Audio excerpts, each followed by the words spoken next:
ক্যালকাটা ইউনিভার্সিটির আন্ডারে all affiliated কলেজগুলির মধ্যে 6 সেমিস্টারে বিএ, বিএসসি, বিকম অনার্স কিংবা জেনারেল কোর্সে এক্সাম দিয়েছিলে, তোমাদের জন্য আজকের এই ভিডিওটি অত্যন্ত গুরুত্বপূর্ণ হতে চলেছে। তোমরা ভিডিওটি এন্ড পর্যন্ত দেখো, তাহলে তোমরা বুঝতে পারবে তোমাদের 6 সেমিস্টারের রেজাল্ট কবে আসতে চলেছে। চলো বেশি দেরি করবো না, শুরু করা যাক। প্রথমেই আছি তোমরা যারা বিএ, বিএসসিতে এক্সাম দিয়েছিলে 6 সেমিস্টারে অনার্স কিংবা জেনারেল কোর্সে, তোমাদের থিওরি এক্সামের মার্কস কিন্তু সাবমিশন করার লাস্ট ডেট রয়েছে 18/8/2024 তারিখে। তাহলে তোমাদের রেজাল্ট কবে আসবে তোমাদেরকে বলে রাখি, 19 তারিখ থেকে 22 তারিখ পর্যন্ত এই তারিখের মধ্যে রেজাল্টের নোটিশ দেওয়া হবে। 22 তারিখের পরে তোমাদের রেজাল্ট পাবলিশ করা হবে। তোমরা 22 তারিখের পরে রেজাল্ট দেখে নিতে পারবে, তার জন্য তোমাদেরকে ওয়েট করতে হবে। ক্যালকাটা ইউনিভার্সিটির অফিসিয়াল পেজে 6 সেমিস্টারের রেজাল্ট সংক্রান্ত নোটিশ আসতে চলেছে 19 আগস্টের পরে। তাই তোমাদেরকে বলো তোমরা চ্যানেলটি সাবস্ক্রাইব করে রাখো, যখনই রেজাল্টের নোটিশ দেবে তখন আমি আপডেট দিয়ে তোমাদেরকে জানিয়ে দেবো। সেই জন্য তোমাদেরকে বলবো তোমরা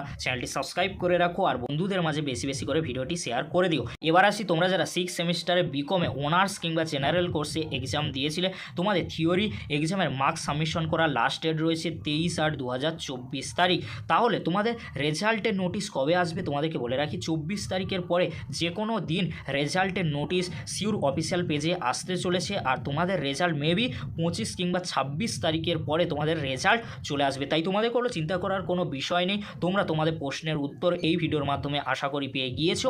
আর তোমরা ভিডিওটি বেশি বেশি করে বন্ধুদের মাঝে শেয়ার করে দিও, কারণ আজকের আমি তোমাদের প্রশ্নের উত্তর দিয়ে দিলাম। কবে তোমাদের রেজাল্ট আসতে চলেছে এটা কিন্তু এক্সপেক্ট ডেট বললাম, রেজাল্টের নোটিশ যখনই দেবে তখন আমি আপডেট দিয়ে তোমাদেরকে জানিয়ে দেবো। এই ছিল গুরুত্বপূর্ণ আপডেট। আপডেটটি যদি হেল্পফুল হয়ে থাকে অবশ্যই ফ্রেন্ডদের কাছে বেশি বেশি করে শেয়ার করে দিও।